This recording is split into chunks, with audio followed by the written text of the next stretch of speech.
It's Thursday morning ஒரு 11:30லேருந்து vlog video எடுக்கலாமேன்னு சொல்லிட்டு vlog எடுக்க ஸ்டார்ட் பண்ணேன்.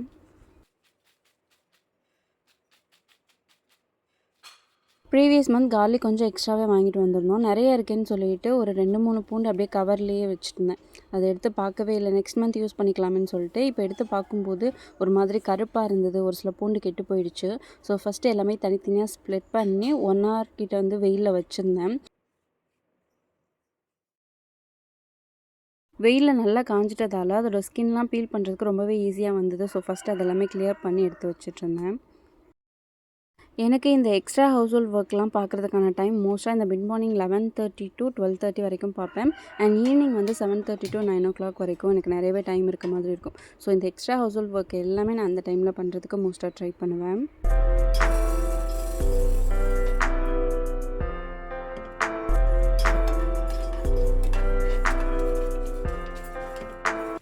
அன்றைக்குமே ரெஸ்டாரண்ட்டில் ஒரு பருப்பு பொடி தருவாங்கள்ல, ரைஸில் மிக்ஸ் பண்ணி கொஞ்சமாக நெய் ஆட் பண்ணி சாப்பிட்றது. ஸோ அந்த பருப்பு பொடி ரெடி பண்ணி வச்சுக்கலாமேன்னு சொல்லிட்டு அதை ரெடி பண்ணிகிட்ருந்தேன். இது ஆந்திரா ஸ்டைலில் ரெடி பண்ணுற பருப்பு பொடி. இதோட வீடியோ முன்னவே பார்த்து நோட் பண்ணி வச்சுருந்தேன். எப்போயாச்சும் ஃப்ரீ டைம் கிடச்சிது அப்படின்னா அப்போது இது வந்து ரெடி பண்ணிக்கலாமேன்னு சொல்லிட்டு அன்றைக்கி கொஞ்சம் டைம் இருந்ததால் அன்றைக்கி ரெடி பண்ணிக்கிட்டேன். Most of the time lunch எனக்கு மட்டுமே குக் பண்ணுற மாதிரி இருக்கும். ரைஸ் கூட வச்சுக்கலாம். பட் குழம்பு வந்து கம்மியான குவான்டிட்டியில் எனக்கு மட்டும் வர மாதிரி ப்ரிப்பேர் பண்ணுறதுக்கு சோம்பேறித்தனம் பட்டுட்டு ஒரு சில டைம் மார்னிங் பிரேக்ஃபாஸ்ட்டுக்கு ரெடி பண்ணதே வந்து வச்சுப்பேன். இல்லை எக் இருக்குது அப்படின்னா அதை மிக்ஸ் பண்ணிக்கிறது, இல்லை பேபிக்கு ப்ரிப்பேர் பண்ண ரசம் தால் இருக்குது அப்படின்னா அதே வச்சு அட்ஜஸ்ட் பண்ணி சாப்பிட்டுப்பேன். ஸோ இந்த மாதிரி பருப்பு பொடியும் ரெடி பண்ணி வச்சுக்கிட்டோம் அப்படின்னா ஒரு சில டைம் நெய் மட்டும் ஆட் பண்ணி நம்ம மிக்ஸ் பண்ணி சாப்பிட்டுக்கலாமே அப்படின்றதுக்காக அதையுமே ரெடி பண்ணி வச்சுட்டேன்.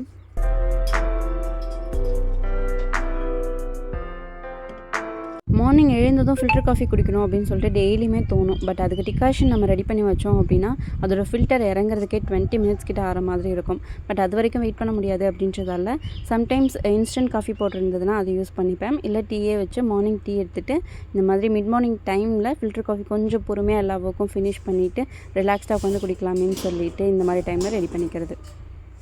ஃபில்டர் காஃபி நல்லா ஆற்றி சூடாக சாப்பிட்டோம் அப்படின்னா டேஸ்ட் இன்னுமே சூப்பராக இருக்கும். பட் நம்ம டிகாஷன் ஆட் பண்ணி 2 டைம் ஆற்றினாலே நல்லா ஆறிடும். ஸோ நான் முடிஞ்ச அளவுக்கு பாலில் கொஞ்சம் எக்ஸ்ட்ரா தண்ணி ஆட் பண்ணி நிறைய நேரம் கொதிக்க விட்டு அதுக்கப்புறம் டிகாஷனோட ஆட் பண்ணி நம்ம ஆற்றினோம் அப்படின்னா அவ்வளோ சீக்கிரம் சூடும் ஆறாது. ஸோ கொஞ்சம் நொறையோடு எடுத்துப்பேன்.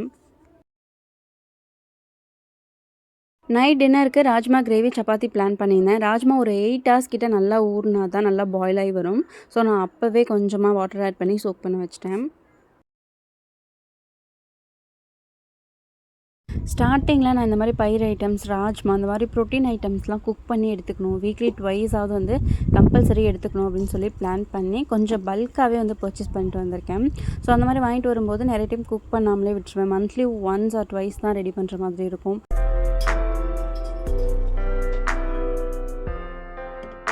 ஸோ நிறைய இது 6 months வரைக்கும் எடுத்துகிட்டு போகும்போது ஒரு சிலது எக்ஸ்பைரி டேட் ஆகிருக்கும். ஒரு சிலது வந்து குக் பண்ணலாமா இவ்வளோ டேஸ் வச்சுட்டு அப்படின்னு நினச்சிருப்பேன். ஒரு சிலது வந்து பூச்சி வச்சுருக்கோம், வண்டு வச்சு நிறைய வேஸ்ட் பண்ணியிருக்கேன்.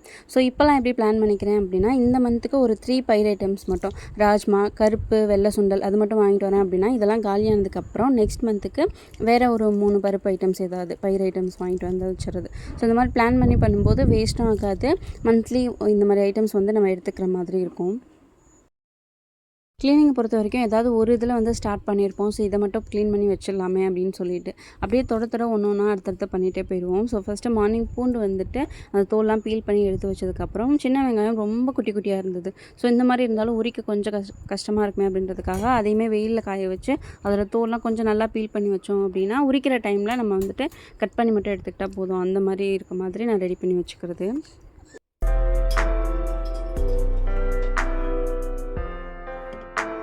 பேபி ரொம்ப கிராங்கி ஆகிட்டே இருந்தாங்க. ஸோ ஃபஸ்ட்டு அவங்களுக்கு ஒரு எக்கு பாயில் பண்ணி கொடுத்துட்டு கொஞ்சம் என்கேஜ்டாக வச்சுட்டு அதுக்கப்புறம் இன்னொரு ரொட்டீன் ஸ்டார்ட் பண்ணேன்.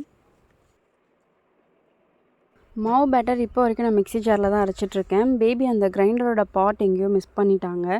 ஸோ அது கிடைக்கவே இல்லை. இனிமேல் ஷாப் போகணும் அப்படின்னா தான் அதோட சைஸ் எக்ஸாக்டாக வந்து கேட்டு வாங்கிட்டு வர முடியும். ஸோ அது வரைக்கும் நான் மிக்ஸி ஜார்லேயே கொஞ்சம் கம்மியான குவான்டிட்டியில் ஊற வச்சு அரைச்சி எடுத்துக்கிறேன்.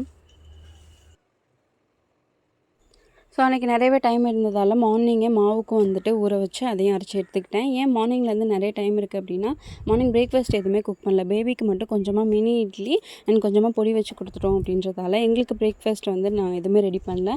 நான் கொஞ்சமாக கிழங்கு பாயில் பண்ணி எடுத்துக்கிட்டேன். Because previous day night cook பண்ணது கொஞ்சம் எக்ஸ்ட்ராவாக குக் பண்ணி வச்சுட்டேன். சாம்பார் ரெடி பண்ணி வச்சதால் ஹஸ்பண்ட்க்கு அதை வச்சு தோசை ஊற்றி கொடுத்தாச்சு. ஸோ அதனால் மார்னிங்லேருந்து நிறைய டைம் இருக்கிறதால முடிஞ்ச அளவு என்னென்ன ஒர்க் இருக்கோ அதெல்லாமே பார்த்து வச்சுக்கிட்டேன். ஸோ இந்த மாதிரி நிறைய டைம் இருக்க டேஸில் இந்த மாதிரி எக்ஸ்ட்ரா ஒர்க்லாம் பண்ணி வச்சுக்கிட்டோம் அப்படின்னா நமக்கு வந்து அந்த டே ரொம்ப ஹெக்டிக்காக இருக்க மாதிரி ஃபீலாக இருக்காது. கொஞ்சம் ஃப்ரீயாக போகிற மாதிரி இருக்கும். அதே மாதிரி இந்த மாதிரி குக் பண்ணும்போது இல்லை எக்ஸ்ட்ரா ஒர்க்லாம் பண்ணும்போது வாஷ் பண்ணுறதுக்கான வெசல்ஸ் நிறையா சேராத மாதிரி கொஞ்சம் கான்சியஸாக பார்த்து பார்த்து ஒர்க் பண்ணிகிட்ருப்பேன். பிகாஸ் நான் ஒவ்வொரு டைமும் வெளியில் போயிட்டு வாஷ் பண்ணி எடுத்துகிட்டு வந்துட்டுருக்க முடியாது. கிச்சனோட ஒரு ஓரத்தில் ஏதாவது பவுல் இல்லை ஏதாவது பாத்திரம் வச்சுட்டு அதில் வெசல்ஸ்லாம் அந்த மாதிரி சேர்த்துட்டே வருவேன். ஸோ ஒரு 5 to 10 வெசல்ஸ் சேர்ந்துச்சு அப்படின்னா அதை கையோடு எடுத்துகிட்டு போய் வாஷ் பண்ணி வெயிலில் வந்து காய வச்சுட்றது. சைட் பை சைட் ஒவ்வொரு ஒர்க்கும் முடிஞ்சதுக்கப்புறம் கவுண்டர் டாப்பையும் லைட்டாக டஸ்ட் பண்ணி விடுவேன். அதிகமாக வந்து துடைக்கக்கூடாது, ஒவ்வொரு டைமும் வந்து சும்மா துடைக்கக்கூடாது அப்படின்னு சொல்லுவாங்க. பட் எனக்கு வந்துட்டு கிச்சன் கவுண்டர் டாப் ரொம்பவே குட்டி அப்படின்றதால ஒரு ஒர்க் பண்ணிவிட்டு அதை க்ளீன் பண்ணால் தான் அடுத்த ஒர்க் வந்து எனக்கு அந்த இடத்துல நின்று பண்ண முடியும் அப்படின்றதால ஒவ்வொரு டைமும் ஒவ்வொரு ஒர்க்கும் ஃபினிஷ் ஆனதுக்கப்புறம் லைட்டாக டஸ்ட் பண்ணி விட்டுட்டு அடுத்த ஒர்க் பண்ணுவேன். ஸோ இந்த ஒர்க்லாம் பண்ணும்போதே பசிக்கிற மாதிரி இருந்தது. இன்னும் வந்து லஞ்ச் ஒர்க் குக் பண்ணவே ஸ்டார்ட் பண்ணலை. பட் பசிக்கிற மாதிரி இருக்கே அப்படின்னு சொல்லிட்டு எனக்கு மட்டும் கொஞ்சமாக பாஸ்தா ரெடி பண்ணிக்கிட்டேன். ஒரு சில டைம் இந்த மாதிரி 1 or 2 குக் பண்ணுறது ரொம்ப ஈஸியாக சீக்கிரம் குக் பண்ணிடலாம், இல்லை நிறைய விதவிதமாக சமைச்சு சாப்பிட்லாம் அப்படின்னு சொல்லுவாங்க. பட் கம்மியான குவான்டிட்டியில் குக் பண்ணணும், பார்த்து குக் பண்ணணும். இன்னொன்று கொஞ்சம் எக்ஸ்ட்ரா போனாலோ இல்லை யாராவது ஒரு பர்சன் வந்து சாப்பிட்ல அப்படின்றதாலோ அடுத்த வேலைக்கும் நம்மளே வந்து அதை சாப்பிட்ற மாதிரி இருக்கும். ஸோ நிறைய வெரைட்டி ஆஃப் ஃபுட்லாம் வந்து குக் பண்ணி சாப்பிட முடியாது. ஒரு சில டைம் சோம்பேறித்தனம் பட்டுட்டு எது இருக்கோ மார்னிங் சமைச்சது இருந்துச்சுன்னா அதை வச்சு அட்ஜஸ்ட் பண்ணி மதியமாக எடுத்துக்கிறது. ஸோ அந்த மாதிரி அட்ஜஸ்ட் பண்ணி ரொம்ப ஈஸியான குக்கிங் எது இருக்கோ அதை பார்த்து குக் பண்ணி எடுத்துக்கிறது. ஸோ இது எங்களுக்கு வந்துட்டு ப்ளஸ்ஸாக மைனஸானே தெரியல. நிறைய டைம் நிறைய வெரைட்டி ஆஃப் ஃபுட் வந்து குக் பண்ணி நிறைய வேஸ்ட் பண்ணியிருக்கோம். ஸோ இப்போ முடிஞ்ச அளவு இந்த விதவிதமாக வெரைட்டி ஆஃப் ஃபுட்லாம் குக் பண்ணாமல் எது சிம்பிளாக வருதோ எது வந்துட்டு மேனேஜபிளாக இருக்கோ அது மாதிரி குக் பண்ணி எடுத்துக்கிறோம் இப்போ வரைக்கும்.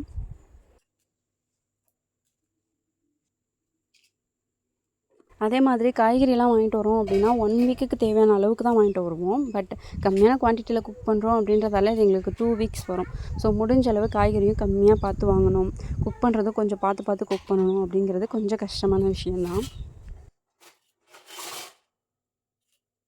முள்ளங்கி அண்ட் சௌச்சோ இருந்தது. இது 2மே ப்ரீவியஸ் வீக் வாங்கிட்டு வந்த காய். ஸோ இது 2மே அன்றைக்கி காலி பண்ணி ஆகணுமேன்னு சொல்லிட்டு முள்ளங்கி போட்டு சாம்பார் வச்சுட்டேன். அண்ட் சௌச்சோவில் வந்து கூட்டு ரெடி பண்ணிட்டேன். சாம்பார் வந்துட்டு நான் ஒவ்வொரு டைமும் ஒவ்வொரு மாதிரி குக் பண்ணுறதால எனக்கு இப்போ வரைக்கும் ஃபுல்லாக அதோட டீட்டெயில் ரெசிபி மாதிரி எதுவுமே தெரியாது. ஒவ்வொரு டைமும் பருப்பு வந்து ஒரு சில டைம் பாயில் பண்ணிவிட்டு தாளித்து விட்டதுக்கப்புறம் பருப்பு ஆட் பண்ணுவேன். ஒரு சில டைம் டேரெக்டாக எல்லாமே வந்து மொத்தமாக குக் பண்ணிவிட்டு அதுக்கப்புறம் தாளித்து விட்டுறது. ஸோ அந்த மாதிரி எப்போ தோணுதோ எப்படி தோணுதோ அது மாதிரி குக் பண்ணிக்கிறது. ஸோ அன்றைக்கி இந்த மெத்தடில் தான் சாம்பார் ப்ரிப்பேர் பண்ணியிருந்தேன். பருப்பு கூடவே வெங்காயம், தக்காளி, மஞ்சள் தூள், க்ரீன் சில்லி, பெருங்காயம் அண்ட் கொஞ்சமாக எண்ணெய் இதெல்லாம் ஆட் பண்ணி பாயில் பண்ண வச்சுட்டு பருப்பு அன்றைக்கி குக்கரில் வைக்காமல் டேரெக்டாக கடாயிலே வச்சுட்டேன். ஸோ பருப்பு நல்லா பாயில் ஆனதும் முள்ளங்கி கட் பண்ணி ஆட் பண்ணிவிட்டு கொஞ்சமாக red chilli powder and sambar தூள் எல்லாமே ஆட் பண்ணிவிட்டு அதுக்கப்புறம் ஃபைனலாக தாளித்து விட்டுட்டேன்.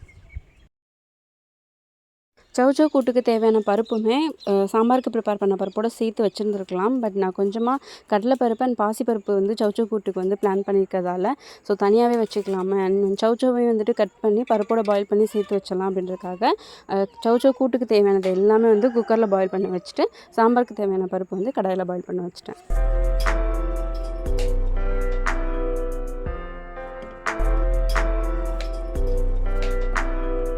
நான் ஒரு சௌச்சோ போல் தான் எடுத்திருக்கேன். பட் இதுவே எனக்கு இப்போ லஞ்சுக்கு எடுத்துப்பேன் அண்ட் டின்னருக்கு 2 பர்சன் எடுத்துக்கிற அளவுக்கு குவான்டிட்டி வரும். ஸோ இந்த ரீசனுக்காக தான் முடிஞ்ச அளவு கம்மியாக ப்ரிப்பேர் பண்ணிக்கிறது அண்ட் ஒரு நேரம் எக்ஸ்ட்ரா ப்ரிப்பேர் பண்ணிவிட்டு இப்போ சாம்பார் நான் கொஞ்சம் எக்ஸ்ட்ரா தான் வச்சுருக்கேன்.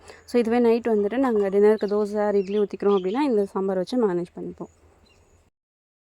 குக்கரில் நான் ஒரு விசில் விட்டு எடுத்திருந்தேன் அப்படின்னா கரெக்டாக இருந்திருக்கும். பட் நான் 2 விசில் விட்டதால் காய் எல்லாமே சேர்ந்து நல்லா குழஞ்சிருச்சு. பட் டேஸ்ட் வைஸ் எல்லாமே நல்லா வந்துருந்து. ஒரு மிக்ஸி ஜாரில் கொஞ்சமாக தேங்காய் 2 ரெட் சில்லி போல் அரைச்சி அதையும் ஆட் பண்ணி நல்லா மிக்ஸ் பண்ணி எடுத்துக்கிட்டேன். ஸோ கூட்டும் ரெடி ஆகிடுச்சு. இது கூடவே கொஞ்சமாக ரசம் அண்ட் ரைஸுமே ரெடி பண்ணிக்கிட்டேன். ஸோ அன்றைக்கான லன்ச் மெனு இது தான். That's all about this video. Next இன்ட்ரெஸ்டிங்கான வீடியோவில் பார்க்கலாம். பாய்.